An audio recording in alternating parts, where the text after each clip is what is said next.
అన్న ఆడ కటౌట్ ఏమిది మన రామ్ చరణ్ అన్న కటౌట్ ఏంది ఆ కథ ఏంది అసలు మెగాస్టార్ బిడ్డ ఆడ అర్థమైందా అటువంటి ఆయన సినిమాని ఓకే వెనక ఒకసారి ఆపుతారు ఒకసారి మళ్ళా డేట్ వేస్తారు మళ్ళా డేట్ వేస్తారు ఎందుకు చెప్పురు ఏమన్నా భయపడుతుర్రా ఏమన్నా అందుట్లో కథ ఇట్లా మిస్టేక్ అయిందా ఏమైనా కానీ ఆయన సినిమాని కరెక్ట్ టైంకి రిలీజ్ చేసి కరెక్ట్ డేట్ పెట్టండి మీకు నచ్చినట్టు మేము మారుస్తాం మేము ఇది చేస్తామంటే ఏం బుజ్జిబాబు సార్ ఏడున్నావు సార్ అసలు మా అన్న సినిమాని ఎప్పుడు రిలీజ్ చేస్తావు ఊరికే డేట్లు చేంజ్ చేసుకుంటున్నావు ఏం భయపడుతున్నావు అయ్యండి ఎన్ని వేల రూపాయల టికెట్ పెడితే మేము కొని చూస్తాం అర్థమైందా తొందర రిలీజ్ చేయండి ఊకే భయపడుతూ రాయండి నేనున్నా అర్థమైందా మా రామ్ చరణ్ అన్న సినిమా ఎవరు రాకపోతే ఏం లే అందరినీ కాలు పట్టి ఎక్కువచ్చి సినిమా చూపిస్తా అసలు ఎట్లుంటాడు అన్న ఆయన అసలు ఆయన సినిమా రిలీజ్ అయిందంటే ఒక మగధీరా అర్థమైందా ఒక ఇంకోటి మొన్న వచ్చిన RRR సినిమాలో ఆయన బాణం పట్టుకుంటేనంటే సేమ్ నాకు రాముడు కనబడిండు రావణునికి ఎగ్గు పెట్టిన రాముడు కనబడింది నాకు అంత ఖతర్నాక్ కటౌట్ ని పెట్టుకొని నువ్వు ఊకి అక్కడిక్కడ తిప్పుతున్నా అంటే సినిమాలో జర్ర మిస్టేక్ కావాలి బుచ్చి బాబు సార్ నీకు ఉంటది ఇక నువ్వు అనుకుంటున్నావు ఊకే అంటే చేంజ్ చేస్తున్నావు డేట్లు జర డేట్లు చేంజ్ గిట్లా ఈసారి చేసినట్టే బాగుండదు ఒక డేట్ వాడేయి ఆడికే పెట్టు ఎవరు చూడాలి నేను చూసుకుంటా ఓకేనా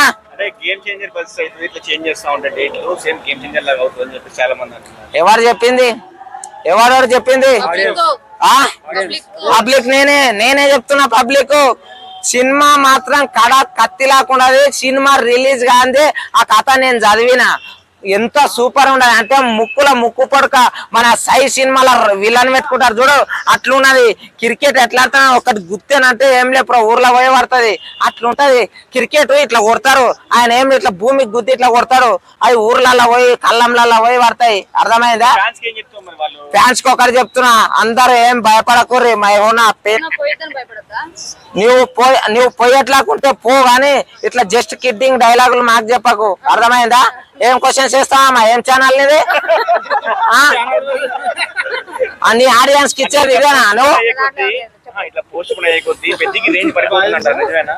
అస్సలు తగ్గదానా రామ్ చరణ్ రేంజ్ ఏంది ఆ కథ ఏంది అంటే జస్ట్ డేట్లు మార్చినంత మాత్రాన ఆయన కెరీర్ కిందికి పోతుంది అనుకున్నారా ఆయన రేంజ్ తగ్గుతుంది అనుకున్నారా ఏందనుకున్నావు పులి మెగాస్టార్ పులి బిడ్డ సరే సరే గానీ డేట్లు మార్చడానికి కారణం ఏందంటావు నీకు తెలిసిందేందో చెప్పు కారణం 1,00,000 ఉంటాయి 1,96 ఉంటాయి అవు 1,00,000 ఉంటాయి చెప్తాగు వర్షం వేసినాం అనుకో కరిగట కొట్టాలి నాటేయాలి మసాలా చల్లాలి మందు కొట్టాలి ఆ తర్వాత మళ్ళా ఇగో చేను కోపియాలి కోపించి రపరప కొట్టాలి గడ్డి కుప్పేయాలి అది అన్ని ఒడ్లు తీసుకొని పోవాలి డేట్ ఎందుకు చెప్పాడు డేట్ చెప్పుకొని ఉండాలి వస్తాయి మేము టైం అని అనుకుంటాం ఆ టైంకి ఏంటంటే ఎడిటింగ్ వాళ్ళు లేట్ చేస్తారు కావాలని కొడుకులు గొడుగు పట్టుకోవాలి పంటకు ఒక పెద్ద గొడిగేయాలి ఏందానా ఒకటి చెప్తున్నా ఫైనల్ గా చెప్తున్నా అందరూ భయపడకూరి రామ్ చరణ్ ఫ్యాన్స్ అందరికి గల్లెగిరిచి చెప్తున్నా దయచేసి ఎవరు భయపడకండి అలక చెందకండి అన్నొస్తున్నాడు పెద్ద మూవీ 2,000 కోట్లు బరాబర్ కొడుతున్నాడు రాసి పెట్టుకోండి ఇంకొకటి చెప్తున్నా అన్నని ట్రోల్ చేసేటోళ్ళకి ఏం లే టోల్ గేట్ల లేసి నూక్తా